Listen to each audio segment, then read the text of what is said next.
Welcome to this week's episode of the Rangeless Travel Podcast. We're your favorite adventure travel couple. I'm Britt and my partner Ryan, and every Tuesday we come on and share stories and tips to inspire you to book that next trip. This week we are sharing our top 3 budget destinations for when you're young and broke, but still want to go on an adventure and have a good time. As a disclosure, every location can be as expensive or as budget friendly as you want to make it. There's just some things that you can only budget so low, like accommodation. Like if accommodations are expensive where you want to go, you can only get your budget so low. But if the accommodations are really affordable when you go places, it really helps to keep the daily costs down. So for our top 3 destinations, and there's 100 other budget destinations, by the way, that we had to not put on the list. We had a hard time narrowing it down to just 3. But I digress. We broke it down for the cost of accommodation, cost of food, cost of cost of activities, and cost of a beer/drinks when you're out.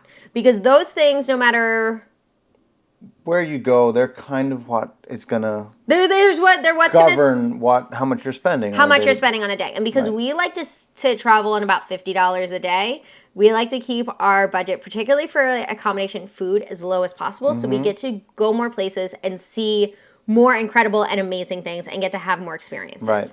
So the first destination is a lot of people's first destination when they go into Southeast Asia. Right. And that is Thailand. I love Thailand. Me too. Yeah, so in total, I've probably spent close to 6 months of my life in Thailand. I've done all of Thailand. I've seen it. Chiang Mai, Pai, all your hot spots, all through the islands. I've done a lot of it. And you can do Thailand on a really good budget. Okay, so let's start at accommodation. So what is the accommodations going to run you about in Thailand? In Thailand, it varies. Just everywhere varies. Yeah, you can get a hostel bunk for anywhere $5, as low as $5. And then for a twin room, we were paying $17 a night. Yeah. For a private room. For 2 people. Yeah. So, but the bunk is $5 a piece. Yeah. A bunk is gonna run you in a hostel about $5 to $10 a night. If you're looking into more of the party hostel vibes, they're gonna be $10 to $13 a night. They're a little bit more expensive, but they offer a little bit more amenities and the social aspect of them. But you can get a super budget hostel bed for $5 a night. Yeah. Pretty much throughout Thailand. And the more you get into the more remote areas, the more affordable those accommodations are going to be. But then the sky's the limit too with accommodation. Yeah, that's everywhere. I mean, you can do it as luxurious or budget, but we're talking budget. Right. Meals. You can get as cheap as $1. Yeah. Anywhere between $1 and $5 for food. Yeah, and you can get even cheaper. So if you look for dishes, they do those it's an omelet. And it's a huge omelet. And they put it in a big wok, full of oil. And it's greasy and it's just these fried, greasy omelet eggs. They literally cost 75 cents. Yeah. So if you can find them, and again, if you're in Bangkok, things are going to be a little bit more expensive. And then when you get into the north, things are a lot more affordable. And then when you get into the islands, again, things, depending on the island you're on, can be more expensive because you're on in more touristy areas. So the less touristy, the more affordable it is. Beers are $2 in Thailand. So you can go out and go. A lot of people go to Thailand for the parties. It's definitely a party spot. That's for sure. Yeah. Beers are about $2. And then they do buckets. Is that everywhere or is that just Koh San Road? No, that's everywhere in Thailand. It's everywhere? Yeah, oh, Thailand okay. is big. You get these buckets out and you can get different mixed drinks in the buckets. A lot of times they're a kind of Red Bull with vodka. They're not as strong as they make you. As they play them up to be? Yeah, and they cost $8, $10 for these buckets. Right. And it's a pail, like a beach bucket. Right, yeah, it's a small little sandcastle bucket that there's probably 3 drinks worth of alcohol in it. And Yeah. there's probably about 4 drinks worth of mixer in it. Probably. So those are about $8 to $10. So you're looking on a night out, you're going to spend, if you're just drinking beers, $2 to $3 for a beer. And if you are getting mixed drinks in like buckets, which is the way to do it in Thailand, you're going to be paying like $8 to $10 a drink. So a night out gets expensive. And a lot of people go there. So that's where a lot of people's budgets tends to get, eaten away. Yeah. Now, activities in Thailand, again, just like everywhere, they can range drastically. Right. But you can do like fun walking tours that are put on by your accommodation for free. A lot of hostels, like all around the world, do free walking tours. So I recommend you jump on those whenever they have them. It's a great way to make friends. And usually you just have to tip your tour guide, because usually your tour guide is a volunteer at the hostel. Yeah. So you tip them a few bucks and you get to meet a bunch of people and like get a good feeling for the city, specifically if you're solo traveling, they're really good. But even if you're traveling in a group or in a couple. And it's always good like to have friends where you're staying too. Like, so you make friends in the same place that you're staying. So it's like a lot more inclusive feeling then. Well, you start building community and you have like people to do things Exactly. Like you're just hanging out and there's people there that you know and things like that. So I'd say your average like budget activity is going to be anywhere from like a couple dollars to $20. Like you can do, if you're going into like in the islands and you're doing like island hopping, snorkeling, like full day trip on like a boat, kayaking, whatever, you're looking at like $25 for the full day. Yeah. Which again, that's pretty good if you're looking for a full day of activities, and they usually feed you lunch too. Right. So Thailand would be, and these are in no particular order, but Thailand would be a great spot if you're looking for a budget destination. A budget destination and you're young and broke. So Thailand. Now, it's going to depend how much it costs to get in and out of Thailand, because we're not talking about flights in. No. Because they vary so much from where you're flying from. And I usually tell people, I'm like, the biggest cost for a trip is your flights in. So we just kind of took them out. Yeah. But if you're going for a longer period of time, that becomes less of a consideration. Like if you're going away for like 2-3 months rather than a 2-week trip, the flights even out as per your daily budget. Like it works out a lot less. Absolutely. Than if you're just going for a short like holiday. Yeah.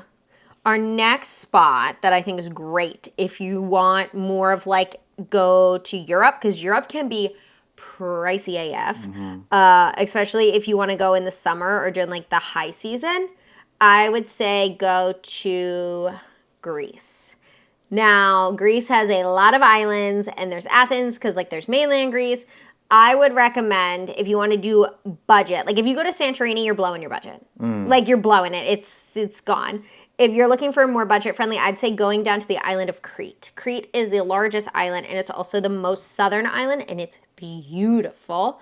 So your average accommodation on Crete, like just like a hostel bed, is going to be like $8 to $10. It's not bad. Now they do also have like more luxurious hostels with a little bit more amenities. Like those are your bottom basics, which is going to be more than your bottom basics in Southeast Asia. Like it's going to be more expensive. You are in Europe, it's more expensive, but you can find places for as low as like $8 a night, and hostel beds upwards of like $30 to $50 a night. So it's going to be depending on what's important to you. Kind of like where you're going to fall in that accommodation. Food in Greece is delicious. And food in Greece is mostly affordable. I mean, again, you're on the sea, so you can get affordable seafood. Right, provided you eat seafood. Provided you eat seafood, but if you don't eat seafood, that's not really not where I'm going with this at all. Because the food in Greece, they do a lot of like gyros, and they do a lot of like grab and go food in general. Right. So there's not as much of a street food culture, but there's like quick food. Okay. And those are gonna run you between like $3 to $5 on average, and it's like filling. Like if you're a vegetarian, you don't get the meat in there, but if you aren't, you get like meat and French fries and veg and like all of it with like sauce on it, and they like wrap it up in a pita type of bread, and it's handheld, and you eat it and you sit by the beach, and like it's a lovely way to do an affordable meal. Now, if you're going to a restaurant and sitting down, the restaurant meals are going to be about $10. That's what it's going to be. Now, whoever said that it's only Americans that eat really big portions, and like in Europe, all the portions, they haven't been to Greece, because Greece they're going to come out with these giant portions, and you're going to be like, I don't know if I ordered a meal for their family of 4. Like, I thought I was just getting like some food for me. But it's going to be a little bit more expensive than the street food. And because if you're coming from the US, like, we love getting little bags. We're like, I'm not going to finish this. I'm just going to take it home. I travel with like a little container that's like silicone, and you like squish it down. Right, yeah. So like if I'm getting street food or if I'm eating at a restaurant and I want to take half of it home for later, I can just like put it in my little container. Yeah. But if I'm in a pinch, I'll also like, if it's like a sandwich or something, like not saucy or soupy, like, you know what I mean? Like, right, it's like a sandwich. Something that you could wrap up. Yeah, I'll put it in like either like a napkin or like a plastic bag I got somewhere, and I'll bring it home, and then that's another meal. So it makes it a lot more affordable to eat that way. Now, but the one thing, like, not for the Americans is like, it's not typically offered that you're gonna get a doggy bag or like a take-home bag like you get in America, like where they'll say, anyone need bags to go home? Yeah, like, does anyone want to wrap it up? There, but you can do it. But if you're in the more touristy areas, they do. Right. At least in Greece. They're going to offer it in some more touristy areas, but I bring my own because I try to like cut back on the waste anyway. Yeah. Especially if you're staying somewhere for a long time, it's nice to like have a little container to like bring lunch to the beach or like, pack a sandwich or something like that, And another thing in Europe that tipping isn't customary like it is in America, so... Yeah, so when something costs $10, it costs $10. Exactly. It's not cost $10. And that's usually including tax. Like, that's the price you pay. Yeah, what it says is the price you're paying. Yeah. Beer and drinks. So, Greece has drinking in their culture is like ingrained. It is like something you do. Beers are kind of pricey. They're not so much beer drinkers. So like a beer is going to be like $4 if you get like a draft beer somewhere. Of course, you're going to be able to find cheaper ones like at the shops. But if you're like out somewhere, you order a draft beer, it's going to be like $4. Wine, super affordable. You're going to be like, oh yeah, I'll have like just a little bit. It would be like €3. So it'll be like $4. And they're going to bring out like half a bottle of wine to a bottle of wine. Mm-hmm. And it's going to be delicious. It's going to be absolutely amazing wine. And then at the end of your meals, if you go to a restaurant where it's like a sit-down meal, they're probably going to bring you out this liquor. And it's called ouzo. I hope I'm not butchering that. I might be butchering that. But I'm pretty sure it's ouzo. It's like O-U-Z-O. Is how you spell it, I think. Okay, ouzo. Sounds about right. I think that's how you... Again, I could be wrong. But it is like a clear liquor. And a lot of times they just bring it to you. If you're nice. It's like a digestif. Yeah, but not really like a digestif. It's after the meal. And it's like... which, yes, but like... I don't know, I'm thinking about like... No, I'm thinking about aperitif. Yeah, it comes out after the meal, and... A lot of times they just bring it to you, and they bring you a lot of it, like multiple shots of it, and it's free. So if you're looking for drinks, it's anywhere from free to $4 or $5. Right. I don't think I drank any mixed drinks when I was there. I don't think that's really a thing. It's mostly a wine culture, and the wine is really good. So drink all the wine. Well, that's the thing where you go, anywhere you go, the most affordable way is going to be to drink what the locals drink there. Yeah. And it's usually what's made there. Yeah. So Greece has a huge wine They have great production. Grapes. Yeah. They have great grapes. So they've been enjoying it for thousands of years there. So yeah, it's good.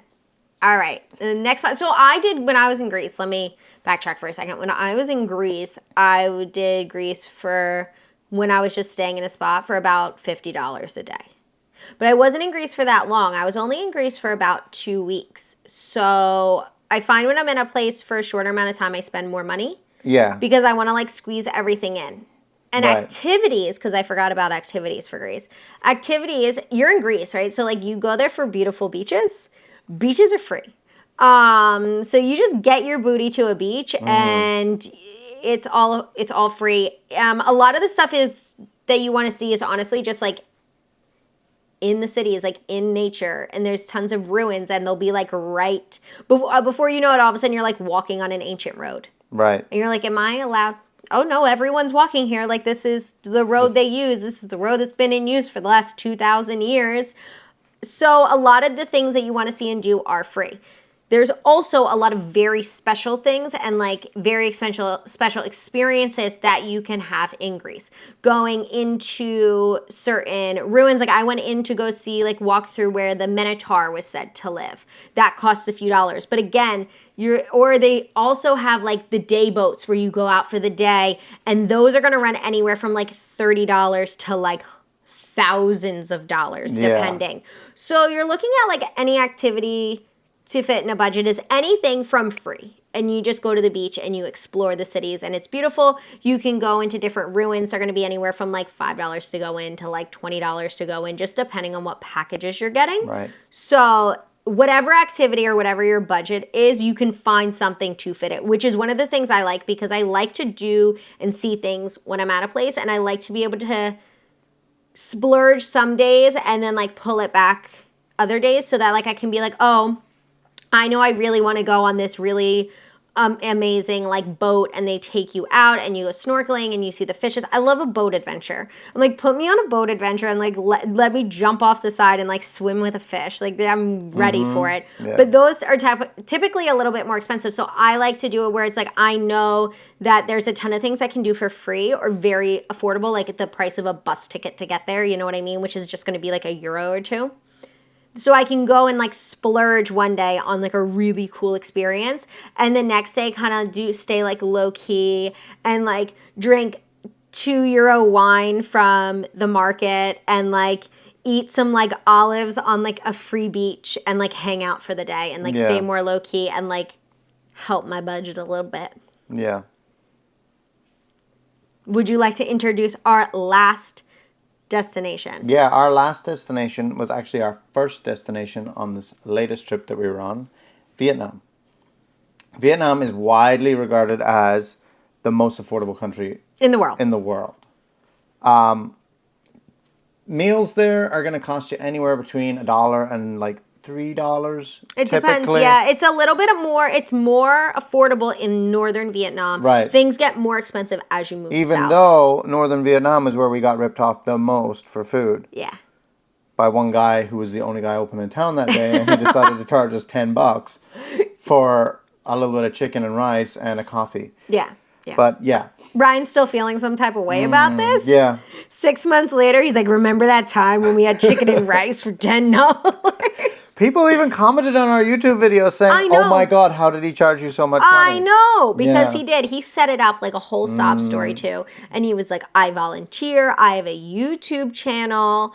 I donate all this food and all this money. And we're like, oh, wow, that's amazing. Like, that's so incredible. And like, yes, that is amazing. And it's so incredible. And then he turned around and ripped us off. Yeah.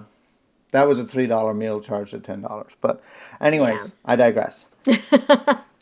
So then accommodation is very, very affordable in Vietnam. There's a dollar hotel. There is a dollar hotel in Vietnam. And it's surprisingly nice. Yes. Accommodation is going to cost you anywhere between like $3 for a bunk up to the most we paid I think was $13 a night for a private room between us. Yeah, and that was like at the upper end, and it was a nice room. It was a really nice room, and where was that? That was Ho Chi Minh. That was Ho Chi Minh, and again, I thought it was the south because as you go more south, things get a little bit more expensive. Right. But still very affordable. And that was the most we spent on accommodation when we were in Vietnam. Yeah. So, yeah. And because there's two of us in that room, you divide that in half, and it's $12.50. No, I'm sorry. It's $6. $6.50 a person for a private room with hot water and parking. We had like underground parking in Ho Chi Minh, and if you go with a scooter, book an accommodation with parking. Do yourself a favor, pay the couple dollars more for the room with the parking because there's a lot of bikes in Ho Chi Minh. Yeah. And it's worth it. And everyone locks up their bikes at night. They all or take brings them in. They don't leave them out on the street. Yeah, Nobody does. You can't leave them out on the street. So look for a place that has spots for your bike. Food in Vietnam. We talked about food. Sorry, we spoke about food already. It's okay. Activities are going to be as affordable or as luxurious as you want them to be. Yeah. You can do free activities because a lot of like sites and temples and things are free to walk in and explore. And then you could go on a 6-day trek into the biggest cave in the world for $3,000. For $3,000. Yeah. So. Yeah. I mean, like, the water puppets were like $4 a person in Hanoi. What else did we do that was kind of affordable? Oh, yeah, the abandoned water park. You can go in there and just... Yeah, outside of Hawaii. Pay a donation to the guard. Yeah, you pay like donation. $2. But that changes. Yeah, a lot of it's very affordable. The most expensive place that we found the most expensive activities was...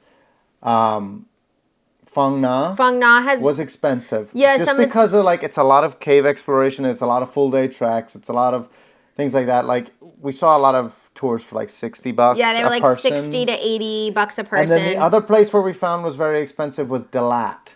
So like the Alpine coaster was $30 a person. Yeah. To go down like a It didn't ride. It didn't. 2 minute ride to we didn't do it because we went there, we saw the lines, and we're like $30. Let's not. And the line was like a 3-hour wait. We were like absolutely. Yeah. It was like Disney World situation. We're like hard no. Yeah. So that was a little bit pricey too. And I would say Hoi An. Wherever the big tourist spots are always going to be more affordable. But at the same time, you can also go, again, up in the north is more affordable than down in the south. So if you're looking for to do a budget destination, go to northern Vietnam. Because you can go out into Ha Long Bay, which is like a famous place, incredibly famous spot and beautiful.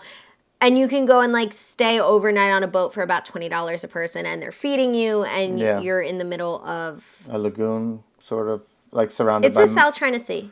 Yeah, but it's like it has all like the rock formations coming out of the water, surrounding you and things like that. Yeah, and then drinks in Vietnam, it's about $1 per beer. Yeah, but my favorite beer is 35 cents a cup. So this is how you do it. Huda?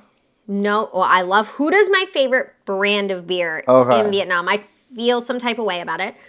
But my favorite style of partaking in these beverages in Vietnam is you find a woman on the street. We did not find one this time we were there, but you find a woman on the street. She will be sitting there with a keg. She'll just be sitting on the side of the road with a keg, and in true Vietnam fashion, there are little plastic chairs with just sitting on the sidewalk. You're practically sitting in the gutter in a plastic chair, and there's nowhere in the world I'd rather be. And then she pours you a little plastic cup of beer. And it is the equivalent of 35 cents. Wow. And you just sit there and you hang out, and they'll be there from like mid-afternoon, like till really late at night. And it's really fun to like sit there with a couple of people from your hostel or whoever you're traveling with, or by yourself, and just watch the people and watch. This is what I find. They have it in Hanoi. Yeah. Again, northern Whenever Vietnam. you see those little plastic stools, you know that's where you need to be. It's probably good. It's always good. It's almost good. Always. And whatever they're serving in that big pot, you've probably never had anything like it. But you won't regret it, usually. Yeah? I didn't. No. I loved it's good. Go try everything. Every bit of it. I think those are our top spots. So top spots when you're young and broke, but you need to go on an adventure. Thailand, Greece, Vietnam. Top spots you need to go. And then some places where we're keeping an eye out for the future for us. Yeah. That we want to go that are really good budget spots, but we just haven't been to them yet. Yes. So number 1. Albania. I want to go to Albania so bad. The government right now is putting is investing a lot into their public transit system, which means in the next few years, as they unroll like more trains and buses and like really build out and focus on building out. Yeah, it's for tourism. You'll be able to much more, what's the word I'm looking for? Reliably get to like the beautiful hikes and like remote swimming holes and beautiful waterfalls. Like it's a really, really beautiful landscape, and they have really nice like small cities. It's supposed to be very affordable and like really, really nice. I want to go to Albania so bad. It's like top on my list for as far as like. And then number 2 would be in Colombia. So if you're looking for a budget spot to go more in South America, because if you're coming from North America, sometimes it's just easier to go. Yeah, rather than jumping across a bunch of continents, just to fly down to especially if you have less time. So like if you don't have that much time, I wouldn't recommend going to Thailand, because you're going to take a 36-hour flight. So and then it's going to take you a couple days to get acclimatize or jet lag. Yeah, get over the jet lag, and by the time you're getting over the jet lag, you're flying back home. So sometimes it's better just to stay closer to your. If you have less time, living, you just stay closer and you try to stay like in a more similar time zone. And I would recommend Colombia. I've not been, but what I know about Colombia is every single person I talk to that is gone, they're like, Britt, you gotta go to Colombia. Like, it's amazing. The people are amazing. It's an incredible culture. I know a lot of people are nervous about going to Colombia or Central South America in general. I would go. Like, just use your wits, use your brain. There's pickpockets everywhere. Things get stolen everywhere. So, like, don't walk around with everything you own. Lock up your locker in the hostel. Don't just, like, put your wallet in your back pocket. Don't, like, leave your phone on a table and then, like, walk away from it. Just use your wits. I would definitely go to Colombia. Colombia has a really good bus system. Yeah. So you can bop all around the country with affordably very easily. So you can see a lot of the country, and the food's really good, and it's going to be budget friendly. So I think you could get a lot of bang for your buck and have a really enjoyable time in Colombia. Yeah. Those are our top like spots that are budget. But when you're trying to travel on a budget, there's some little secret money suckers that you don't realize or you're spending so much money on. Yeah, so these are like little things that are going to sneak in and eat up your budget without even realizing it. Yeah, and you check your balance and you're like, what happened? What happened to my money? Like, why am I poor? I know why I'm poor, but like, why am I poor right now? Like, I don't remember spending this money. Where did it go? Yeah. Movement. Transport, yeah. It went on movement. So, like, where I said, like, Greece can be done really affordably. If you are going for a 2-week vacation and you're like, I'm going to go to 4 different islands, yeah, your budget's going to get eaten with flights and ferries. Flights and ferries are going to eat it up.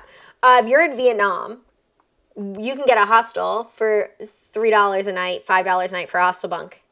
If you start taking night buses every night, first of all, you're not going to enjoy your time because you're going to be so tired from so much movement. Yeah. You're going to miss a lot of like the cultural experiences of certain places because there's such like a wide range of cultures within Vietnam, and like you're not really going to get too much deep into it. You're just going to see a lot. Right. But it's going to eat up your budget because every night bus is going to cost you like $20. $20, yeah. So before you know it, you're like, where did $300 go? Like, I don't know. Mm-hmm. Which can be frustrating. Yeah, it sneaks up on you. You don't realize it. It's you try and do your best to budget, and then things like that happen, and you're like, where did it go? So movement. If you want to go somewhere and you really want to not eat away your budget, just pick one spot and stay there. Don't move so much. Yeah. Other little like secret thing that will eat up your budget, depending on where you are, eating out. If you're in Europe, don't eat out. Like you can sometimes. I wouldn't say don't eat out at all. Don't eat out breakfast. Yeah, you can make your own breakfast at home. So this is what I do. I will pick an accommodation with some sort of kitchen access situation. Number one thing I'm looking for is a refrigerator, and then number 2 is a microwave. Most of your accommodations in Europe will have some sort of cooking facilities. Yeah, some sort of kitchen access you'll have to some level. Yeah.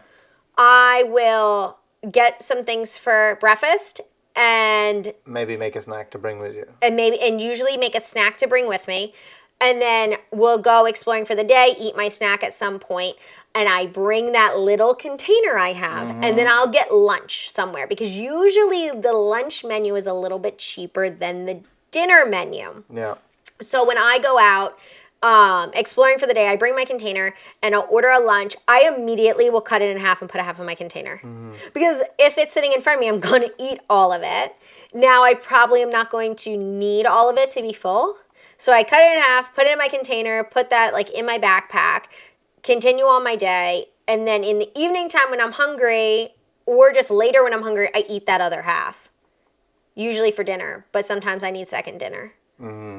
Yeah, but that doesn't apply everywhere. That doesn't apply anywhere. This is why this is Europe. Yeah, because like Vietnam, it is 100% cheaper to eat out than it is to cook. Absolutely. That's why all the locals eat out too. Like everyone eats out. It's so much more affordable. Wherever there's just like a ton of true street food culture, it's going to be more affordable to eat out because people are eating out.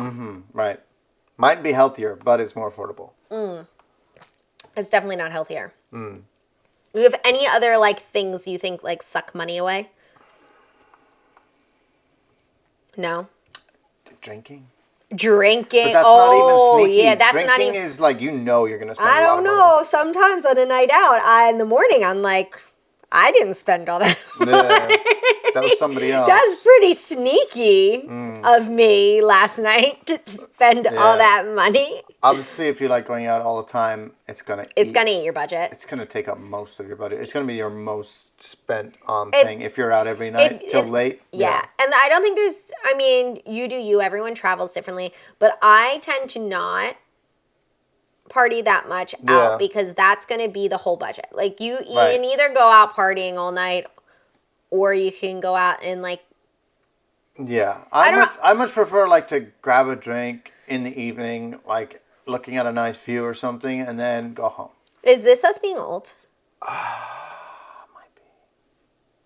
I don't know. I don't think we're alone here. Because the thing is, it's like, not that I don't like a night out. Like, a lot of these places have incredible nightlife, but there's also so many things to see and do that the next day that you're going to do, and like, I don't want to be. And I get bad hangovers, and I know some people are like, oh, I don't really get hangovers, and you do you, boo. You do you, boo boo. But like me, I'm like, I might not make it. Yeah. I think there's affordable health care here. Just drop me off at the nearest emergency room. I'm gonna have them help resuscitate me. Yeah. But yeah, drinking and partying to excess will definitely eat your budget away before you even know it, because you go out there, you have a few drinks, and then you're like, oh no, I ran out of money. And a few drinks in, you're a little bit more loosey-goosey with your wallet. Like you think the budget is out the window. Everything's going to be fine. Everything's fine. Like, do you have a trust fund? No, but like when I have enough drinks, I do. I don't know who's putting on that card, but like... It's physically me, but like it ain't me. Yeah, so movement eats away your budget. In some places of the world, eating out will eat up your budget without you realizing, and going out and partying will eat up your budget. Yeah. Absolutely. Before you know it, you're gone and you have to go home. Yeah. So if you want to do super, super cheap and you're looking to travel for a long time, this next tip isn't for the people who just want to go on a holiday. This is for someone who's like, no, like I want to travel for like 2 months. I want to travel for 6 months. I'm traveling for the next year, right? I would say the number one thing is move slowly. Because again, movement eats up your budget. So if you have the time to stay someplace a really long time, I suggest doing that. Yeah. If you can, like, spend up to a month in one spot. Yeah, so there's a few reasons to do this. If you're going to stay somewhere for a long time, stay a month. A lot of accommodations will give you a discount. If you book for a month plus, you get a discount. Also, I would say don't just book it online and then show up. Book a place for, like, 2 nights.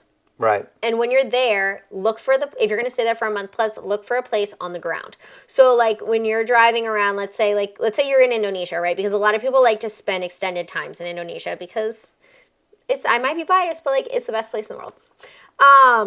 One of them, but like chef's kiss to Indonesia. So if you show up and you just booked a place online, the website you're booking through, unless you book directly through the accommodation website, which I feel like a lot of people don't. You book through booking.com, book through wherever. They get a cut. Sometimes it's a big cut. It's a lot of times a big cut. Like up to like 40%. Up to like 40% that like some of these places, an Airbnb or something, they're getting a cut. Yeah. If you go up to the location and you're like, hey, I'm looking for a place to stay for the next month. Like, do you have any rooms available? Can I look at your rooms? Or do you know someone? Because everyone knows each other. They're all friends in these villages and these like small cities. They'll be like, yes. And a lot of times, because you're giving them money in hand, they're a little bit more willing to like work with you on prices, so you get better deals. If they don't have one, maybe their cousin has a place or their neighbor has a place, so they're going to direct you in the right spot. So you're going to get a better deal. They also usually give you a deal for a long-term stay because it's like a month plus. Rather than a short-term stay. It's a lot better rate. You're going to save the money on movement. You're also going to start, if you're nice and kind of acclimate yourself into the community, there's things in a lot of areas where there's two prices. There's local price and there's tourist price. Right. So when you stay somewhere a long time, you might find that sometimes your pricing on things get lower. For example, I lived in Kuta Lumpur for a long time. I went to the same Varong every day, which is like a little like food. There, it's like street food. It's like fast food restaurant. It's like a pop in, grab food and go kind of place. Now, I went to the same spot every day, sometimes like twice a day to get food. This one was so nice. And I used to go in and my meals would cost, they were very affordable. My meals would cost like $2 like every day, $2. One day she goes, oh, you come every day. You come every day, Britt. And I'm like, yeah. I'm like, you got such good food. And she's like, oh, do you live here? And I'm like, yeah. And she goes, oh, you're always so nice. And I was like, oh, thank you. And she was like, yeah. All of a sudden, my food started being $1 every day. Because she was charging me the tourist price of someone who's coming in for a week or 2 week holiday. And then when I was there for months, she was like, wait, do you live here? I started getting the tourist price because I was going to her once or twice a day. Started getting the local price. I'm sorry. I started getting the local price instead of the tourist price. Right. So that happens when you start staying places for an extended period of time, but only if you really like talk to the people and you're genuine and you're nice and like you acclimate yourself into the community and you don't just stay in your little expat conclave or enclave. Which can be a benefit of helping you save budget when you're staying somewhere for a long time. Right. Now, if you're also traveling and you're for an extended period of time, work exchanges because it's only if you want to be there anyway, because work exchanges you're not typically getting paid, and if you are, it's very low and you're usually like volunteering. Right. So a work exchange, they have websites for them. They have like World Packers, Workaway, Woofing. There's a whole bunch. There's a bunch of them that you can use. They're all about the same. I know World Packers is the one I hear the most, but I've never personally used World Packers. But a work exchange in general, you can also just like rock up to a place, particularly party hostels, and be like, hey, are you guys looking for volunteers? Now, it will include like usually you're like, what's the good thing is usually you get room and board. Yeah. And if you're at like a hostel or like any kind of like travel thing, right? Because like that's what you're going to be at. Obviously, you're going to usually get to go on a lot of these experiences for free. So a lot of these tours and stuff that you would have to spend like $20, $40, $100 on, you're now getting to go on these tours for free. Right. Like I was looking at one the other day in Alaska because this might be a spoiler for maybe us to go and do. Right. And at the end of season, if you work the whole season, all of the employees they take on a cruise, an Alaskan cruise. Yeah. Plus, you're like taking people out to the glaciers in Alaska every day. Like you're really getting to know the area. You also really get to know the locals because it's not just all tourists volunteering there. So you get to stay a place, do all of the amazing things, really build a community, become part of the community that's there. Well, for either like free or like little money. And then if you get a really good one, you also get to like learn a skill, whether it's like how hospitality industry works, like how to work a front desk at a hotel, how to be a tour guide, how to teach people something. Like sometimes they want social media or photos done. So now you're like learning that. So it's a really good exchange and it helps you stretch your budget really far because like you might not really spend any money for like a month, 2 months, 3 months. Exactly. And if they're paying you, you can stack that money back. Like if you're working on like a yacht or something, like if you're being a yachty, like you're getting paid insane money. and you're not spending any money. So, yeah, you have no way to spend it. Yeah, because you're on a boat. Mm-hmm. So Amazon, I don't think delivers there. Not yet, anyway. So if you want to stretch your budget and you're going for a long time, work exchanges and just moving slowly in general is going to help you do that. Yeah. I think that is it for this week's episode of the Rangeless Travel Podcast. If you want more of us, you can see us on YouTube, Instagram, TikTok. Where else are we? Spotify, because you might be listening to us right now on Spotify, or you might be watching us on YouTube or Instagram. It's all at Rangeless_. That's it. I'm Britt, and this is Ryan. We'll see you next week. Bye. Bye.